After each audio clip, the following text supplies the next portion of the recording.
اللہ الرحمن الرحیم لی خمسۃ نطفی بہا حر الوباء الحاطمہ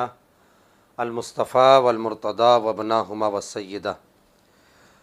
غالباً 2 یا 3 دن پہلے ہم نے ایک ویڈیو اپلوڈ کی جس میں جناب حیدر کرار مولا مرتضیٰ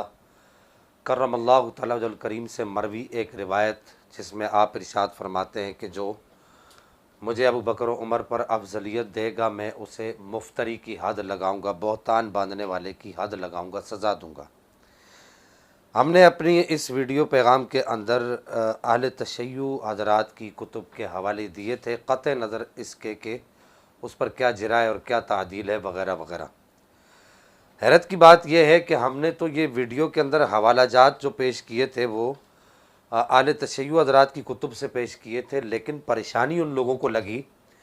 جو اپنے آپ کو سنی کہتے ہیں اور اپنے آپ کو اہل سنت میں داخل کرنے کی کوشش کرتے ہیں، اور انہوں نے اسی دن سے اپنی تگ و دو شروع کر دی، اور یہ باقاعدہ طور پر ہم تک یہ خبریں پہنچی کہ انہوں نے کہا کہ اس کا ہم رد کروائیں گے یا رد کریں گے، جو بھی صورتحال ہوگی۔ میں اب اس آدمی کا نام نہیں لیتا جو اس پروپیگنڈے میں پیش رہتا ہے۔ بہرحال نتیجتاً یہ ہوا کہ عبد القادر شاہ صاحب کی ایک کوئی پرانی تقریر اٹھا کر اس روایت پر، اس حدیث مبارکہ پر جو مولا علی کی یہ حدیث ہے، اس پر جو اعتراضات انہوں نے کیے ہیں ان میں سے ایک کوئی چھوٹا سا کلپ جو کاٹ کر جو ہے وہ چلایا جا رہا ہے، اور ایک طرف میری تصویر لگا کے اور اس پر کراس کا نشان لگا کر اس کو چلایا جا رہا ہے۔ بہرحال جو لوگ دلیل دینے سے قاصر رہتے ہیں وہ یہی کام کر سکتے ہیں کہ کراس کا نشان لگا کے وہ ویڈیوز کو بھی اور تصویروں کو بھی چلاتے ہیں۔ یہ مولا کائنات فرما رہے ہیں جس آدمی کو میں نے یہ کہتے ہوئے سنا کہ وہ مجھے ابو بکر و عمر پر افضلیت دیتا ہے تو میں اسے مفتری کی حد لگاؤں گا، بہتان باندھنے والے کی حد لگاؤں گا۔ اور سن لو کہ نبی پاک کے بعد افضل الناس ابو بکر و عمر ہے۔ سب سے پہلے دیکھنا یہ ہوگا اس کا راوی کون ہے۔ اس کا راوی عبد الرحمن بن ابی لیلہ ہے۔ بہرحال پیر عبد القادر شاہ صاحب چونکہ ایک عرصہ دراز سے وہ یو کے میں مقیم ہیں اور وہ وہاں کے لوگوں کے اندر بیٹھ کر یہ تقریر کر رہے ہیں، اور وہ یہ کہہ رہے ہیں کہ یہ جو روایت ہے یہ درست نہیں ہے، اور اس کے راوی پر وہ تدلیس کا الزام دے رہے ہیں، اور وہ یہ کہہ رہے ہیں کہ اس کا راوی جو ہے وہ مدلس راوی ہے، اور اس راوی کا جو وہ نام لے رہے ہیں وہ عبد الرحمن بن ابی لیلہ، وہ کہہ رہے ہیں کہ عبد الرحمن بن ابی لیلہ رحمہ اللہ یہ اس کے راوی ہیں اور ان پر تدلیس کا الزام ہے۔ پہلی بات عبد القادر شاہ صاحب نے یہ کی، تو اس ضمن میں کچھ باتیں عرض کر دوں کہ عبد الرحمن بن ابی لیلہ کون ہے۔ عبد الرحمن بن ابی لیلہ کے بارے میں امام شمس الدین ذہبی جن کا سن وفات 748 ہجری ہے، وہ سیر اعلام النبلاء جلد 4 صفحہ نمبر 262 پر اس بات کو لکھتے ہیں کہ حضرت عبد الرحمن بن ابی لیلہ آپ حضرت ابو بکر صدیق کی خلافت میں یا اس سے پہلے پیدا ہوئے۔ آپ نے حضرت عمر، حضرت علی، حضرت ابو ذر، حضرت ابن مسعود، حضرت بلال، حضرت ابی بن کعب، حضرت صہیب، حضرت قیس بن سعد، حضرت مقداد، حضرت ابو ایوب اور حضرت معاذ بن جبل رضی اللہ تعالیٰ عنہ و ارضاہ رضی اللہ تعالیٰ عنہم اجمعین، ان سب کی جو ہے آپ نے شاگردی اختیار کی ہے، ان کے پاس پڑھتے رہیں۔ اب وہ ایک تاثر دینے کی کوشش کر رہے ہیں کہ عبد الرحمن بن ابی لیلہ جو ہے وہ کوئی عام سا آدمی ہے، تو یہ عبد الرحمن بن ابی لیلہ اتنے بڑے بڑے لوگوں کے شاگرد رہے ہیں۔ اور ایک بات یہ بھی کی گئی ہے کہ یہ حضرت عمر فاروق رضی اللہ تعالیٰ عنہ کی خلافت کے وسط میں ان کی ولادت ہوئی ہے، اور آپ سے جن لوگوں نے روایت کی، آپ کا علمی مقام دیکھیں کہ عبد الرحمن بن ابی لیلہ کا جو علمی مقام ہے، کتنے بڑے بڑے محدثین اور ائمہ آپ کے شاگرد رہے ہیں کہ عمر بن مرہ، حکم بن عتیبہ، حسین بن عبد الرحمن، عبد الملک بن عمیر اور عامش، اور ان کے علاوہ بڑے بڑے لوگ آپ کے شاگرد رہے ہیں، آپ سے روایت حدیث لی ہے۔ اور ان کے کمالات میں سے اور ان کے مناقب میں سے ایک اہم ترین منقبت یہ بھی ہے کہ انہوں نے قرآن مجید والفرقان الحمید کی تعلیم جناب حیدر کرار مولا مرتضیٰ کرم اللہ تعالیٰ وجہ الکریم سے بھی حاصل کی ہے، اور آپ کے بارے میں عطا بن صائب عبد الرحمن بن ابی لیلہ کے بارے میں خود کہتے ہیں کہ حضرت عبد الرحمن بن ابی لیلہ کہا کرتے تھے کہ حضرت عبد الرحمن بن ابی لیلہ نے 120 انصاری صحابہ کرام رضوان اللہ تعالی علیہم اجمعین سے لقاء کیا، ان سے ملاقات کی ہے، اور آپ کے پاس آ کر بڑے بڑے لوگ محمد بن سیرین، امام محمد بن سیرین جیسے لوگ آپ کے پاس آ کر دانوِ تلمذ طے کیا کرتے تھے اور آپ کے پاس تعلیم حاصل کیا کرتے تھے، کتاب و سنت کی تعلیم کا باقاعدہ آپ کے پاس سلسلہ ہوا کرتا تھا حضرت عبد الرحمن بن ابی لیلہ کے پاس۔ اور اسی طریقے سے آپ کے مناقب کے اندر یہ بھی آتا ہے کہ امام محمد بن سیرین یہ کہتے ہیں، امام الرؤیا جو ہیں وہ یہ کہتے ہیں کہ عبد الرحمن بن ابی لیلہ کے سامنے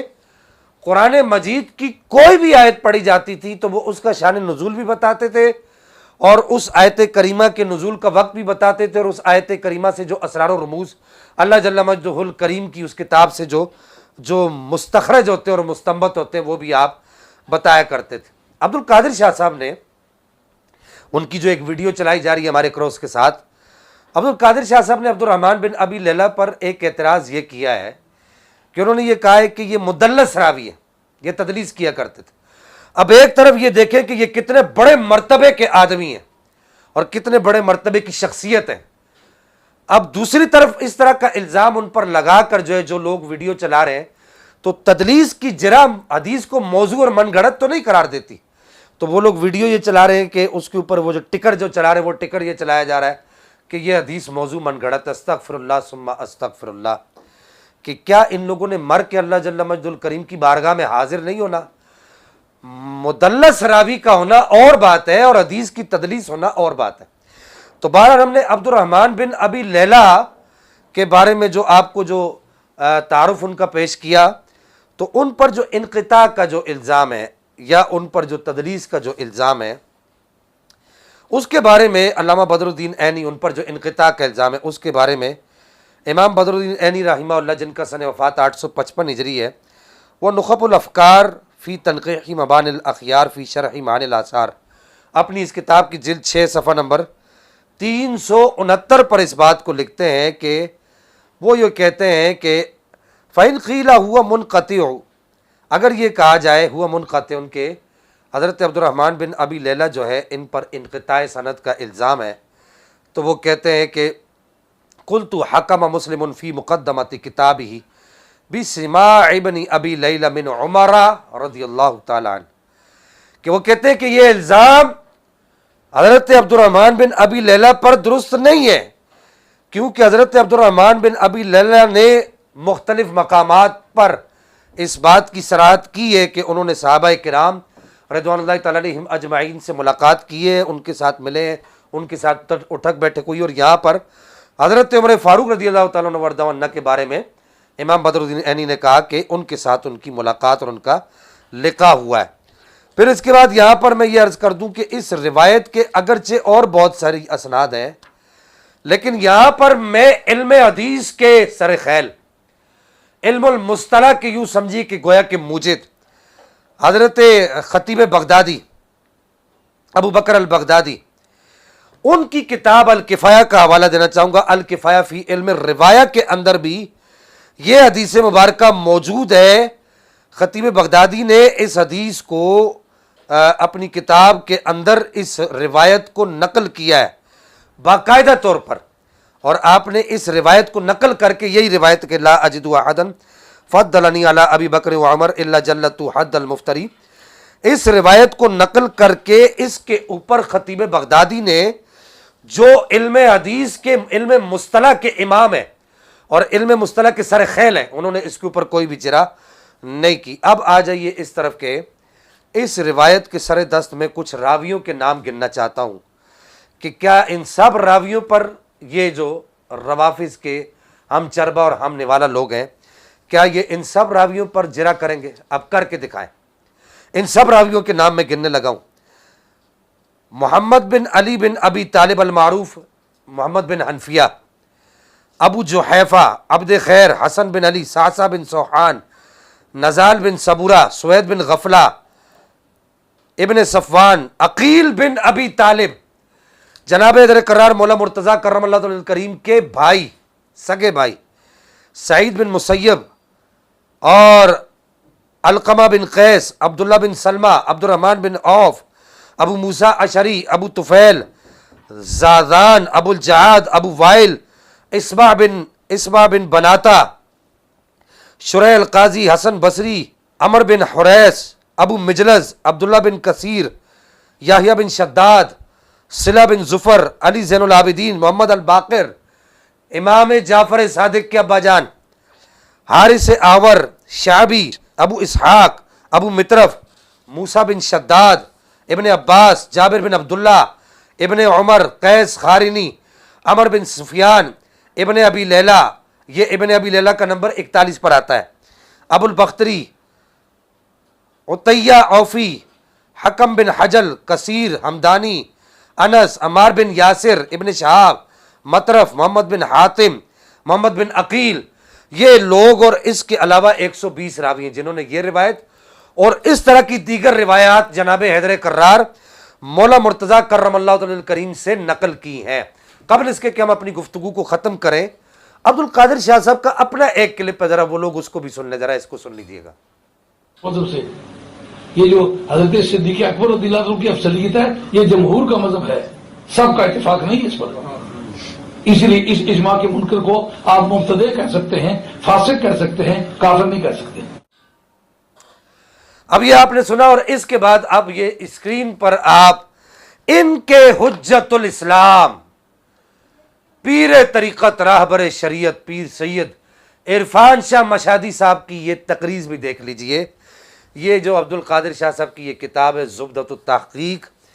اس کتاب کے بارے میں عبد القادر شاہ صاحب کی اس کتاب کے بارے میں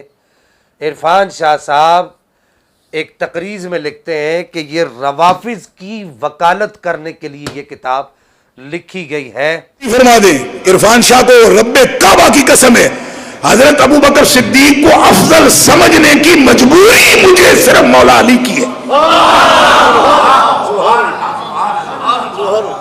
میری بات سمجھ رہے ہو سنیوں میں کیا کہہ رہا ہوں؟ حضرت ابو بکر صدیق کو ساری امت سے افضل سمجھنے کی مجبوری مجھے صرف مولا علی کی ہے۔ تم کس طرح مسئلہ بیان کرتے ہو؟ جی کو نہ بھی سمجھو تو ٹھیک ہے، مولا علی فرماتے ہیں جو نہ سمجھے علی ابو بکر کو افضل، جو نہ سمجھے، لا اجد احدا فضلنی علی ابی بکر و عمر الا جلدتہ حد المفتری۔ فرماتے ہیں اگر میں نے پایا نا کسی کو کہ وہ مجھے ابو بکر پر افضلیت دیتا ہے اور عمر پر کہتا ہے کہ علی افضل ہے،